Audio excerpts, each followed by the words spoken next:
தோழி விடுதிகள் கிராமப்புற பகுதிகளில் பயின்று கல்வி பெற்று பணிவாய்ப்பின் பொருட்டு நகரங்களுக்கு வரும் மங்கையர் பாதுகாப்பாக தங்கிட நவீன வசதிகளுடன் கூடிய 19 தோழி விடுதிகள் உருவாக்கப்பட்டுள்ளன.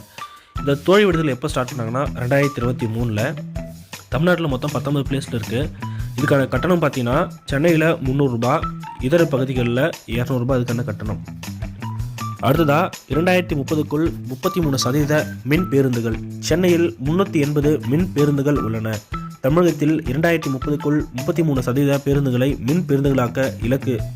மின் வாகனங்களுக்கு 2027 வரை சாலை வரியிலிருந்து விலக்களித்துள்ளோம் அப்படின்னு முதல்வர் தெரிவிச்சிருக்காரு. 3D model. தமிழ்நாடு அரசு மற்றும் சர்வம் ஏஐ இணைந்து சென்னை தரமணியில் அமைக்க உள்ள ஏஐ சாவர்ஜின் பார்க் என்ற ஏஐ தொழில்நுட்ப பூங்காவின் 3D மாதிரி வடிவம் டெல்லி ஏஐ இம்பாக்ட் மாநாட்டில் அறிமுகம். 10,000 கோடி மதிப்பில் அமையவுள்ள இந்த பூங்காவில் பிரம்மாண்ட டேட்டா சென்டர்கள், சூப்பர் கம்ப்யூட்டர்கள் மற்றும் ஏஐ ஆராய்ச்சி ஆய்வகங்கள் ஒரே இடத்தில் இருக்கும். உற்பத்தியில் தமிழ்நாடு முன்னணி. 2024-25 ஆண்டில் தமிழ்நாட்டின் உற்பத்தி துறையின் வளர்ச்சி 14.74%. இது இந்திய சராசரியான 4.5% விட மும்மடங்கு அதிகம் அப்படின்னு தெரிவிச்சிருக்காங்க. Okay, thank you.